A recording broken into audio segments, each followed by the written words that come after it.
All right, guys, today we have a GMC in for an interior deep clean, Denali HD. I'll just go show you guys a quick interior look of everything.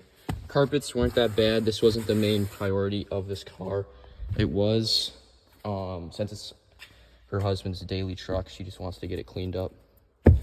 But yeah, this is the front and back right side. This is the driver's side. As you can see, the mats are kind of the main focus of this truck. They are pretty dirty, but once you remove everything out, the carpets are pretty clean. Just need a good vacuum and a carpet bomb shampoo.